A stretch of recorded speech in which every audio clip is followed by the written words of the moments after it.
All right. Hello, everyone. Welcome back to the show. Today we have another special guest, Martin Salama.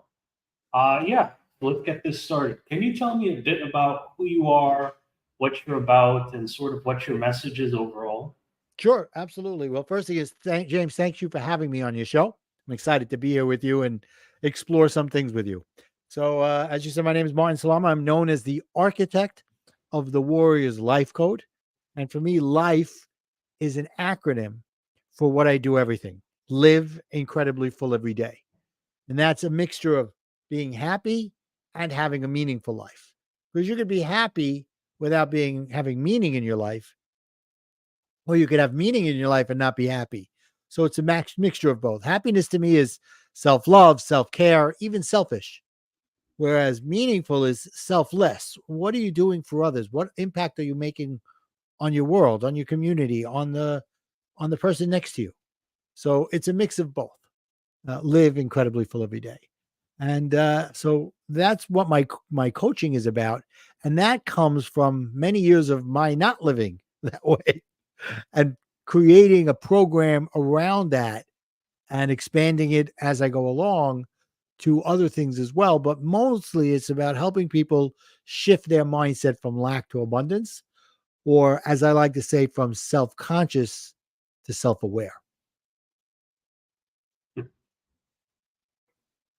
So, what's the difference between self conscious and self aware? That's a great question. So many people think that they're self conscious, only to find out after talking to me they're they're self aware. Only after finding out talking to me a little bit they're more self conscious than self aware. So I came out with a card deck as part of my coaching program, and if it would be okay, I can just read straight from the card what the difference between the two is. Please, please. All right, cool. So self consciousness comes from a place of negative energy, guilt, conflict, and doubt. Self conscious is more outward directed. It's being more concerned about what others are thinking of you and how the situation is going to affect you. You probably react to uncomfortable situations instead of respond. When you're self conscious, you're questioning your decisions, you're second guessing yourself, allowing other people's opinions and judgment to sway your own judgment. Self consciousness comes from a mindset of lack, complaining, and blaming. Self awareness comes from a place of positive energy, acceptance, contentment, and self assuredness. Self awareness is more inward facing. You have an accurate and realistic understanding of how you are responding to situations and how you feel about things. It enables you to approach interactions and circumstances from a more balanced, richer stance. Self awareness comes from a mindset of abundance, taking responsibility, and gratitude. So, how did you shift yourself from being self conscious to self aware? Well, that's a great question, James. And I'd love to say that it happened overnight, but it was through going through many life challenges of my own, especially starting in 2008 when the financial world fell apart. I lost everything and I had to restart. And it took me about a year to get myself out of a depression, which looking back now was obviously a situational depression based on the situation of losing everything. Eventually, my house was foreclosed. My cars were repossessed. That's how bad it was. And before that, I was on the top of the world. I was on making a project that was going to be a fantastic moneymaker until everything fell apart financially, and I was a victim of the financial crash. So I was down. I really was down. And it took me, like I said, a year to come through that and come through, say, okay, now what am I going to do with myself? I decided to become a life coach because I had been always involved in community events, community organizations. And as a leader, I was always coaching people to say, you could do more. Just give yourself an opportunity. And I'd show them how they can figure out what their potential was. And just before I was about to start life coach training, about 2 months before was my 24th wedding anniversary. And my wife gave me a very interesting wedding present, anniversary present. She said, I want a divorce. So I was like, oh man, why does everything keep happening to me? I decided to go through coach training anyway. I was down. Just as I started to pick myself up, I got down again. I was like, I got to get through this. And I went to coach training, and that first weekend helped me understand that I can be whoever I wanted to be. I didn't have to be who I thought I had to be. And that started my journey for me to understand that I was always living in that mindset of self conscious, trying to please everybody, trying to do everything, trying to prove myself, and feeling that guilt and those things I talked about in the negative side. And it took me a little while to get through and get to the point where I didn't care what other people think in a bad, not in a bad way. I learned that I was a people pleaser. And as a people pleaser, all you do is care what everybody thinks. It was about my understanding. It's about what I care about, what I think, and how aware I am, and thought to respond instead of react. Can you maybe give an example of a time where you actually responded instead of reacting, and kind of what is kind of the difference between that? Because I think in modern day social media, especially, a lot of people like to react to things, Yeah, whether that be current events, something crazy going on. You probably see it all now. absolutely. It's an easy one. I can give you a situation that happened after my divorce. A couple of years after my divorce, my son was getting married. And we have a tradition in my community. I come from an Orthodox Jewish community in Brooklyn, New York. And we have a tradition in my small community that sometimes before the wedding, the Saturday before the wedding, we go to synagogue, and afterwards there's a lunch for the bride and groom. So I was under the impression that we weren't going to do this. And I was living in New York at the time, and my ex and my children were living in New Jersey, and they would come in every once in a while and all that. So this was the weekend before the wedding. And my son comes to New York after the wedding, and he says, "Dad, I'm so sorry. Mom made the lunch and everybody was there and you weren't there. She didn't invite you. I feel so bad." I said, "The old me would have freaked out on my son, would have picked up the phone and freaked out on my ex. Instead, the new me went and said, 'Caesar, it's not you. It's okay. Thank you for telling me.' Now I had a decision to make. What was I going to do about this?" Right? Like I said, the old me would have just freaked out on everybody and just took it out on everybody. But the wedding was 2, 3 days away. And what would I have done if I freaked out on everybody? It would have put a shadow over a pall over the wedding. So I decided that I'm not going to do anything until after the wedding. And it took a lot of self-control, but I had gotten to the point where I understood if I reacted in that moment, I was being self-serving. I wasn't taking my son into account, my future daughter-in-law, my family, my daughter-in-law's family, even my ex. So I waited until a few days after, called her up, and I said, "This is what you did. This is the message you sent to my children. This is that I don't care, that I don't matter, and that whatever happens to me doesn't care." And I was angry, but it was a controlled anger. And I ended the conversation by telling her, "Thank you for divorcing me." And for me, that was a closure at that moment. So here I was, I had an opportunity to freak out, and I had every right to freak out right there on the spot. But I had to learn that it wouldn't serve anybody if I did it at the wrong time. Hmm. Excellent. And to speak more on this, you know, do you think as you move forward in life now, these skills made you into a better teacher as well? Like, what is sort of this now, this business you have now, this seven figure warrior program? Mhm. How does this now kind of build into that whole philosophy and Oh, mindset? Is this growth a part of this now? absolutely. Such a great question, James. Thank you for asking that. So I'm in a program. I started a program a few months ago, this guaranteed 7-figure warrior program, where I help mostly coaches and consultants, but other entrepreneurs as well that fit into the model. I help them get to a 7-figure business within 2 years, guaranteed. So how do I do that?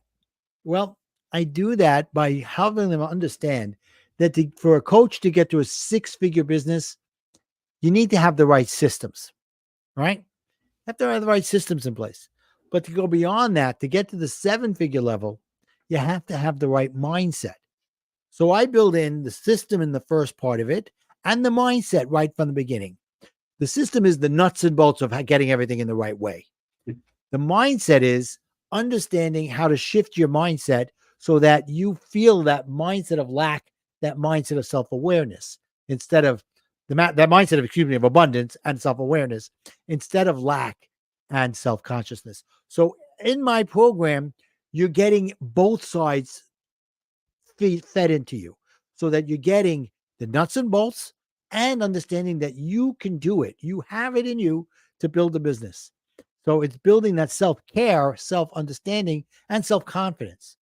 And then the third part that comes in is you have a 7-figure business. How about going further with it? How about solidifying it? You do that by becoming scalable. And to me, scalable means is that you find other people to do things you shouldn't be doing. And I read a great book over the last year. I've been doing this for a while, but this book, it's called Who Not How. I didn't write it. I'm not making any money on it, right? It says find the people around you to do the things you don't want to do or you don't know how to do. Find the who's to do those things better, faster, and more efficiently than you.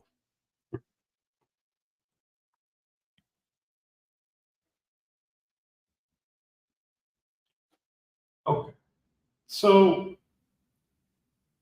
who were the specific who's in your life, as you would phrase it? Absolutely. So I'd like to think that I know what I'm doing on the internet, but when it comes to building a website and doing the CRM, the customer retainer and all that stuff, I don't know anything. So I found people around me. One of my best people that works with me, she's a fractional COO. Why is she a fractional COO? Because she doesn't work for me. She has her own business. She does this for a bunch of people, and she takes care of the operating. A COO is a chief operating officer. So she's a fractional COO. So she comes in and does work with me and helps me set up things behind the scenes that I don't know how to do. And if I did know how to do, I'm staying out of my lane of genius. My lane of genius is speaking and coaching and helping people get further in their business by moving them where they want to go. That's just one area. And then I go further, have somebody else that takes care of my social media. They run it by me and they go, what do you think of this? And I have the final say, but they build it and they say, can you do a video for me this long talking about this subject? And I'm like, yeah, I can do that. And then they do all the magic behind to make me look good.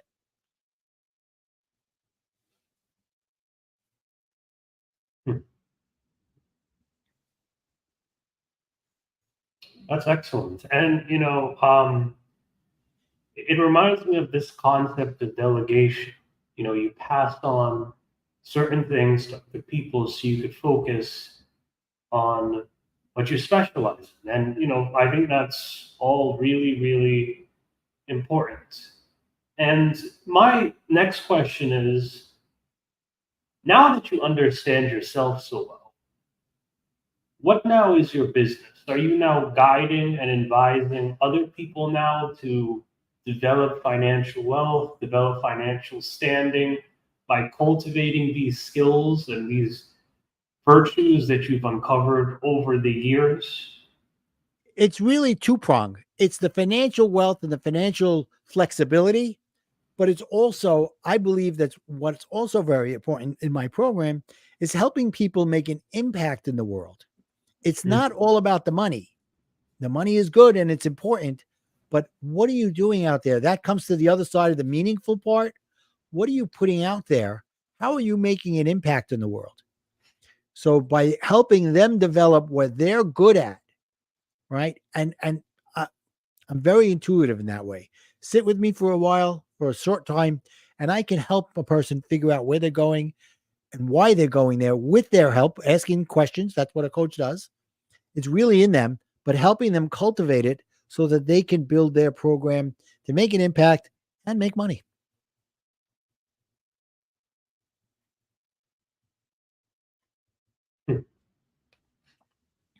Excellent. And so your goal essentially is not money, but it's sort of to help them achieve a sense of fulfillment. Yeah. Yeah. a Okay. sense of fulfillment in themselves and help others find that fulfillment within themselves. Mm. Okay, I'm very interested to know now. Let's start figuring out. Okay, so what are some of your best success stories? What are some of the people that you've changed that may have riveted you, or influenced you the most, or made you feel the most proudest in what you did, and sort of what type of joy do you get out of doing it? Ah, it's that moment. And I wasn't always doing this. Is a new program for me. I started this in the first quarter of 2024. And these people are now starting to see the beginning fruits of what they're putting in. But for years, I was helping other people with that mindset shift. Okay. So I've had people come to me and say, in the past, I thought I was just a vehicle to help somebody else be happy, and that was fine in their business. Now I want to be happy. And because of what I've learned from you, I am happy and I'm able to help others as well. But to give you an example of somebody that's in my program right now, she came to me and she's like, I have this great coaching program that I want to help other women through this domestic violence. She says, but I really want to help coaches develop coaches to help other women with the domestic violence. So after talking with her, I said, so you basically have two streams of income that we can develop for you. The first stream of income is coaching women to get through their domestic violence issues. The second stream of income is, because not everybody's going to want to do this next stop, but some will, where they want to coach other women to get through domestic violence.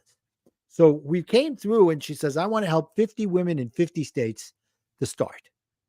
I want to get 50 women out there in 50 states. That doesn't mean if she gets 2 or 3 women in one state, she's going to stop there. But that's her mindset she wants to spread this message of helping women get through domestic violence.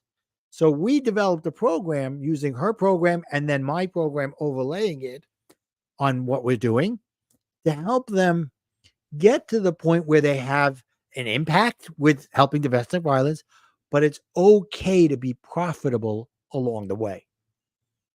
Because people get into that thing of, well, if you're helping people, how can you be profitable as well? And that's a mindset that you've got to get out of your head. It's that old thing of what's in the Bible is, the love of money is, what is the thing? All of a sudden it went out of my head. Something about The the root of rich evil is love of not money. being favored and the poor being favored and the meek. Right, exactly. Something. Exactly. It's money is the root of all evil. That's not the right saying. It's the love of money is the root of evil.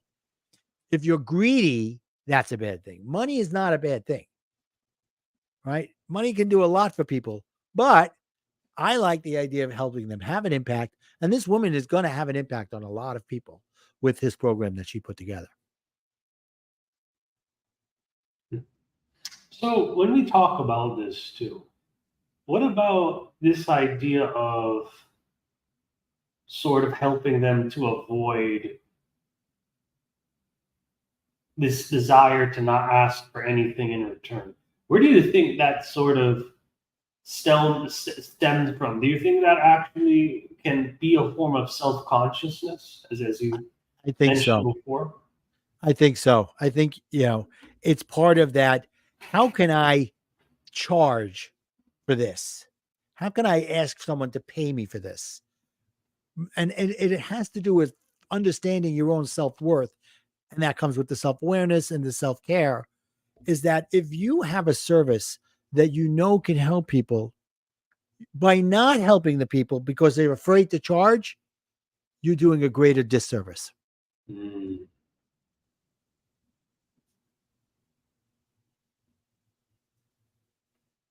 And that's fascinating when we go into this service. Do you think it's just a disservice to you? Or interestingly enough, do you think it could be a disservice to also the people you're helping as well? It's definitely a disservice to you, but it would be a disservice to the people you could help because you're not willing to charge them. So you're afraid to go out there and charge. So you're not even helping those people because of fear of being judged for charging so much money or whatever it is. But if you're going to shift their lives, how much is that really worth? It's priceless. Knowing that I have a gentleman like that Josh, who now looks to me and says, "You changed my life." It's to him, it was worth 10 times, 100 times what he paid me because of where it's taken him in his life.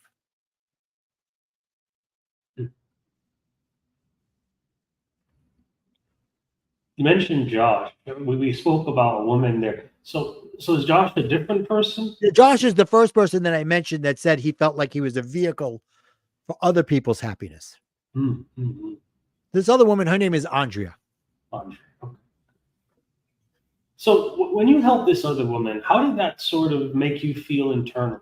You know, what type of joy do you sort of get from something out of this in the sense, and how does that joy sort of transpire to maybe you feeling fulfilled in doing all this?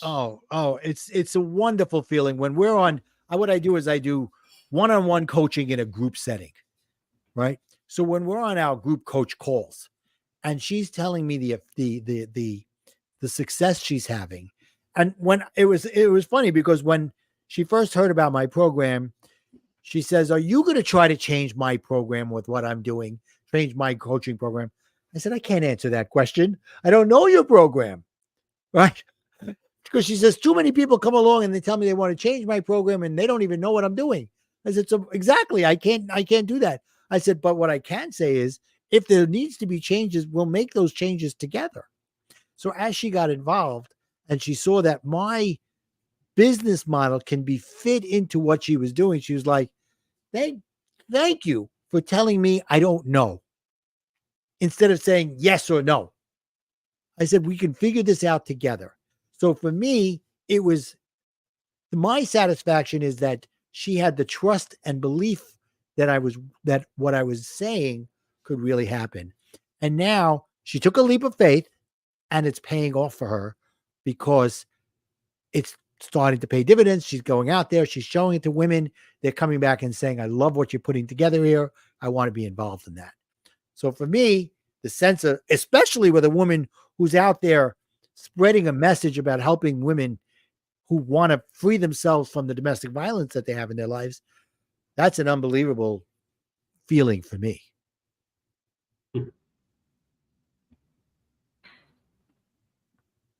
So do you think there were other clients that you worked with that may have actually taught you something about yourself? Absolutely. No question about it. I'm learning from my clients every single day. If you ever get to the point that you don't think you'll learn from anybody, then life is starting to decline. I'm always learning from Josh, from Andrea, from Jason, from Roberta. Every day I learn something from one of my clients because they'll tell me something that I'll see in a new way. And I'm like, I never thought of it that way. There's always, because it's not me lecturing. It's me sitting down, coaching them, learning about them so that I can help them. And as a result of learning about them, they say things that end up helping me as well.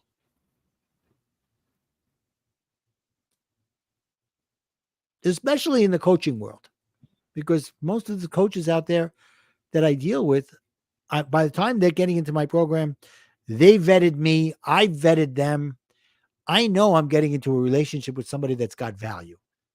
And they're coming into a relationship with me that will give them value as well. So I'm excited to learn from them as they're learning from me.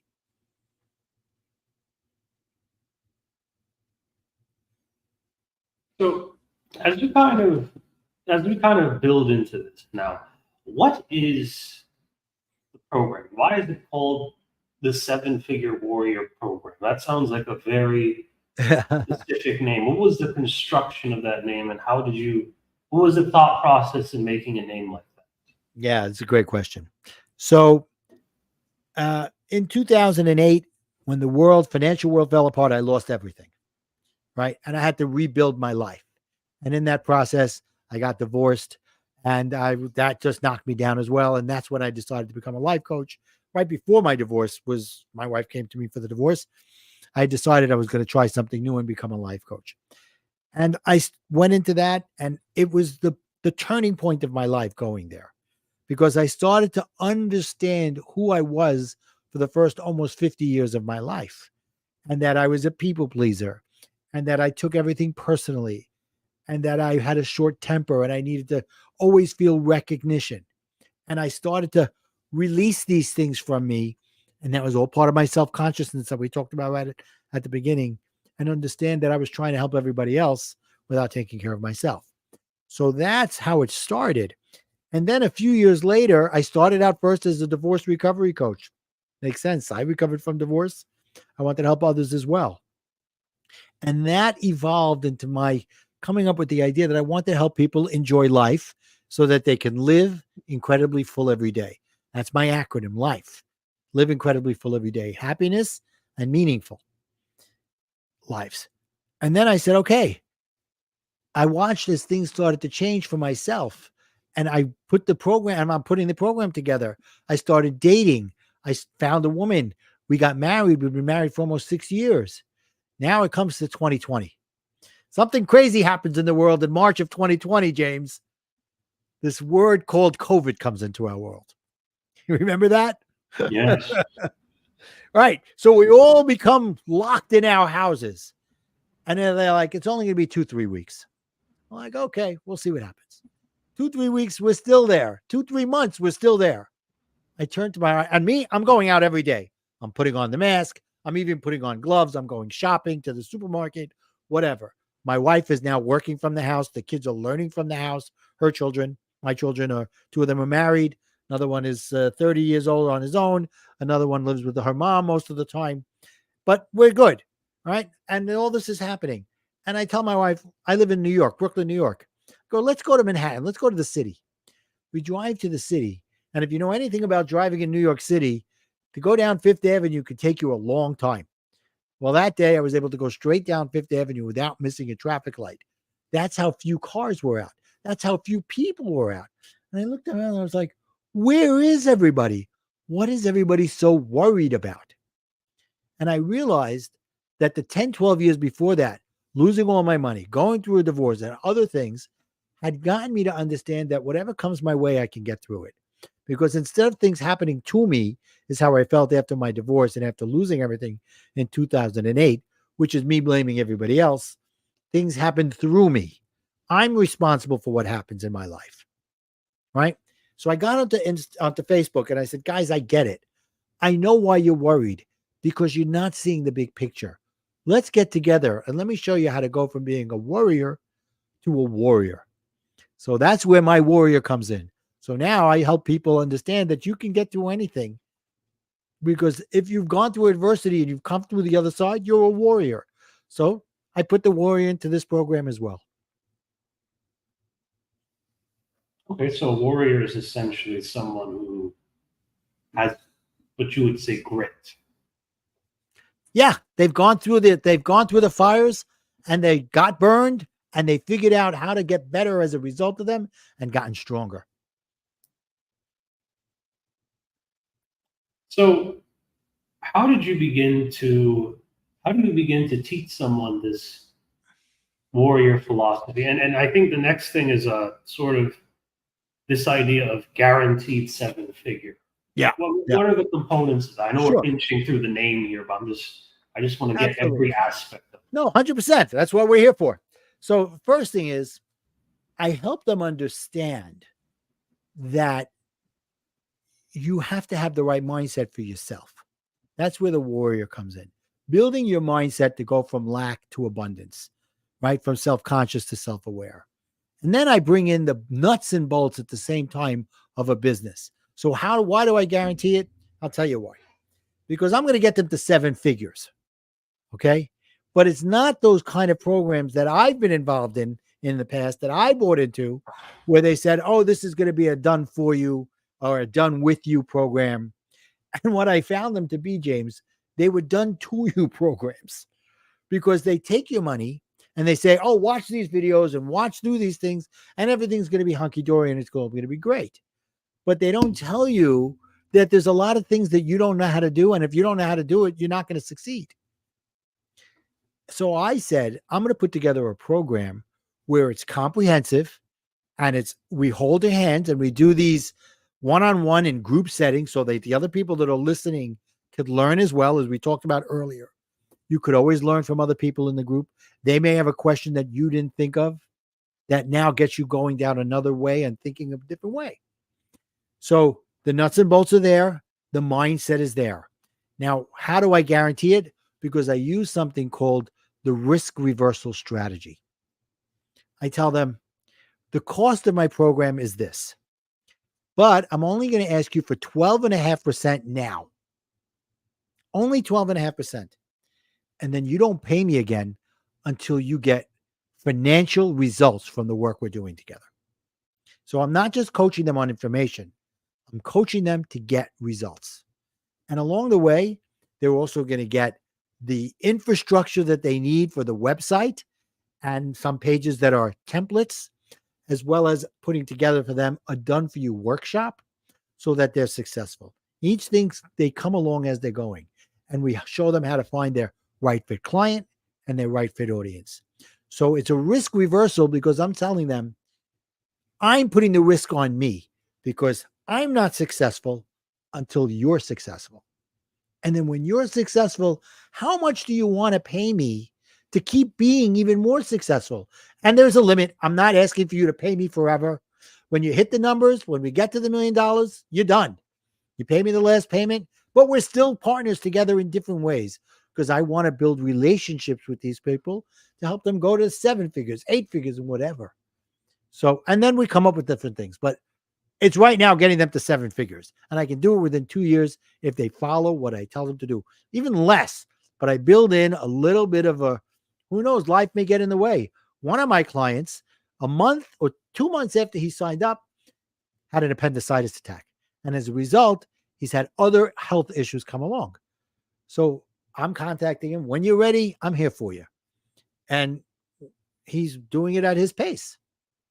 Hopefully, he'll feel well enough that he can start to accelerate.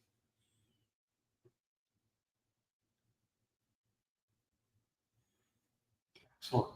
And when it comes to, this idea of, the next step now, which is bring these clients in, what would you consider your ideal client? What would you consider a client that is not ideal at all for this?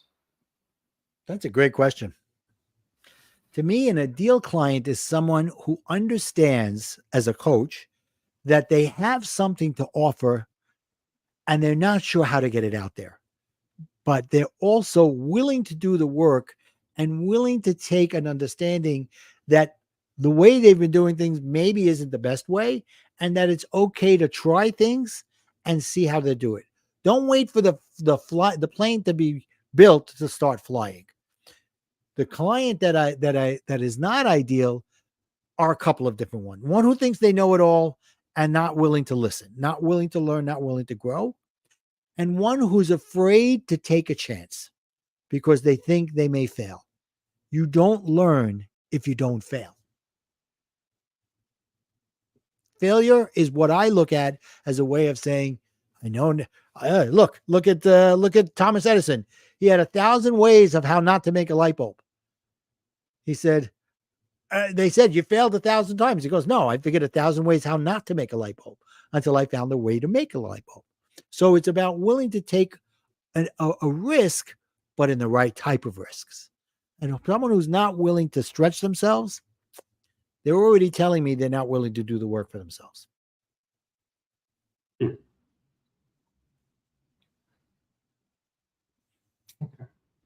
So when it comes to working with your clients, most of the time when I'm listening to you, you do a lot of one-on-one coaching. I'm not really hearing too much discussion on group coaching. And again, that's just my perception Right. of So listening. I don't do a lot of one-on-one coaching. I do a lot of group coaching, one-on-one coaching in a group setting. Oh, okay. Right. So they're all there. They come with whatever their questions they've got or issues, and everybody else is in the call as well because we're in a safe space. And Andrea's got a question she's working through. Jason is watching and listening, and he goes, "Oh, I didn't think of it that way. Wait a minute." And then it's his turn. I got a question based on what Andrea did. That's one-on-one coaching in a group setting. Now I'm maximizing my time and maximizing my efforts while minimizing my time.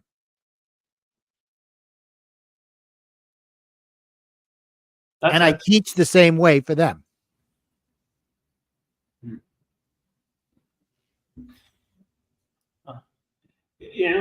That's really interesting because it shows that you really do care about them. Because when you were speaking to me about them, you were speaking to me as if they were all individuals and you were all dealing with them each in their own individual block. You weren't talking about it like they were just a group of people. So that really shows that you really do put a lot of concentration to these people. They're like my children.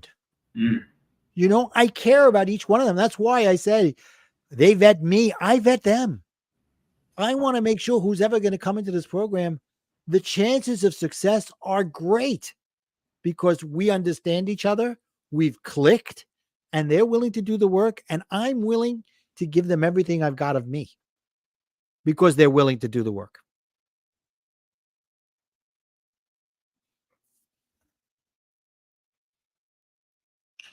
Okay.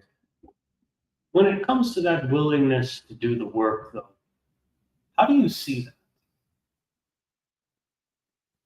How do I see the work? How do I see the willingness? That within them, they have the ability to actually put the work in. Well, what I do is I set up a call with them, which I call a strategy session. Okay.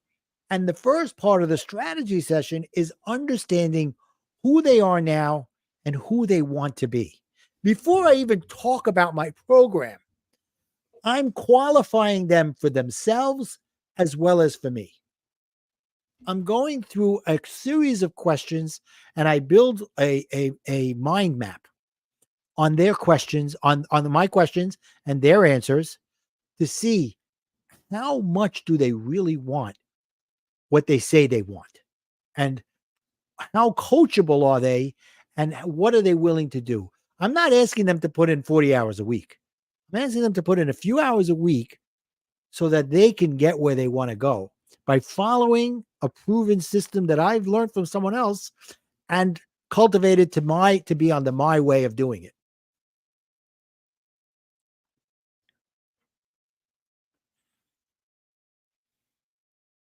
Which I've customized for me is a better way of putting it, and my clients. So when it comes to your clients, do you have a max number of people that you work with? And when it comes to the scalability of your business over time, do you think you'll just push out courses or have them work on the side, or is it always going to be this same style? Yeah, you really have great questions, James. I got to tell you, I'm really impressed with your questions that you're asking. So it's going to be a mix. As I start to build my group, number one, there's not going to be a limit because I know that there'll be different people at different levels that, for example, they may be at the figuring out who their right fit client is. They'll be in one group. Okay. They may be at blueprinting. They'll be at another group level. They may be at validation. They'll become another group. And I'll have multiple meetings going on for those specific people. That's number one. Number two, as I'm developing these, I'm recording my calls so that if someone new comes on, oh, watch these calls and get an idea and then come on to the coaching calls based on what you heard on the teaching calls so that you can come to the coaching calls with your questions and with your work done so that we can help you move forward. So that's where the scalability comes in. And if I get so big, the people that are going to also do what I do will be very, very well trained by me. And they better have a lot of the way I feel in what they do. Because if they're representing me, they got to be ready to represent me in every way. Can I duplicate myself exactly? No. But I want to find enough in them that I believe that they can help me with their message. But that's a couple of years away before that happens. And when it does, it'll be the right people in the right roles. Hmm. So, what do you think is the road work to kind of constructing a good, impactful message that can really help to explain the mission of maybe the person you're working with and maybe the prerogatives that you have as well? All right. Well, I'm glad you asked that question because I'm going to open up something now. Give me a minute to find it. All right. Which is what I call an intromercial. Mm. Okay. I didn't create the intromercial, it was created by somebody else. Okay. Her name is Jane Powers. Uh, and I teach this as one of the first things that people in my group should have, which explains what they do. And this is my intromercial that I'm going to read from my screen.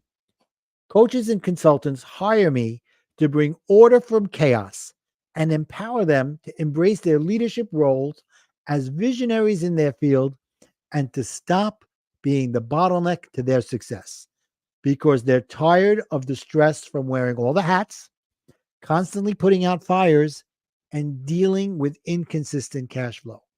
So I help them develop a scalable, high ticket program, enroll new clients with ease, and grow exponentially. Bottom line, I help them build a 7-figure business within 2 years or less, guaranteed.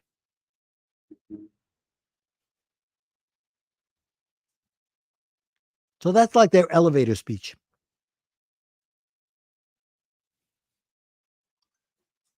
Okay. Okay. So that is really, really interesting. So when you begin to kind of help them build this message now, in what ways are they expected to use it? Is this more for themselves or for what they're doing, or is this more of a visionary type of thing that It's you a do? little bit of all of that. It's a little bit of all that because as we go deeper, I want them to develop a mission statement and a vision statement, right? But it starts with understanding this part for themselves and then letting other people know. They may go to a networking event or they may be speaking on a stage somewhere and they want to get who they are in that 20 to 30 seconds. So that somebody says, I got it. I understand who you are.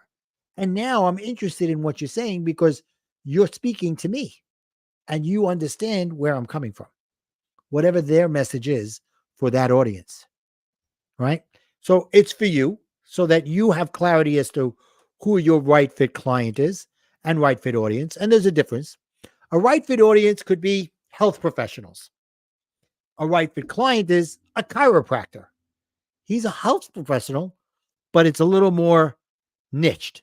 And you want to go even more niched? How about a left-handed chiropractor? Right. So it's that idea of getting in and having them understand who they serve and who they want to help. And then they get the message out there so that when that person who they serve hears it, they go, oh, he's talking to me. He understands what I want, or she understands what I'm trying to do. And then we take it from there and we build that to help them build their outcomes and their blueprint and then help them validate it.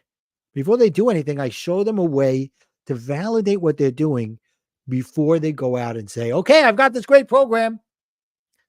Because and I do that by helping them go find people to run the program by and say, I'm not looking to sell you. This is not a sales call. It's a thing to me to see if what I'm doing makes sense. And because you're in that area, you're in the area that I'm looking to serve. Can you tell me what I'm doing here? Does it make sense? And some of them may say, hey, you know what? I like this. I know you're not selling me, but can I find out more? What am I going to say? No. Mm. Mm.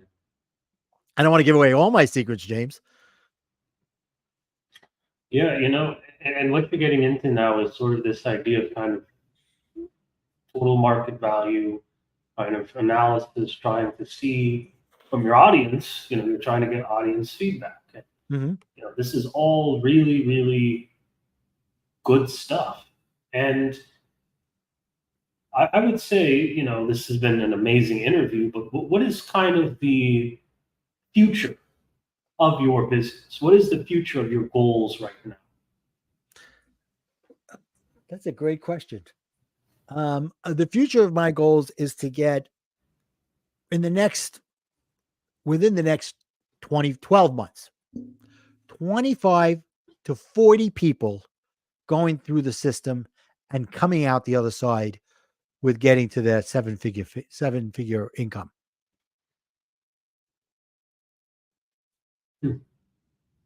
Now, I could say 100 people, but I want to be realistic. I'd say within the next 12 months, I want to get between 25 and 40 people in the system so that they're somewhere along the way to getting to their seven-figure income.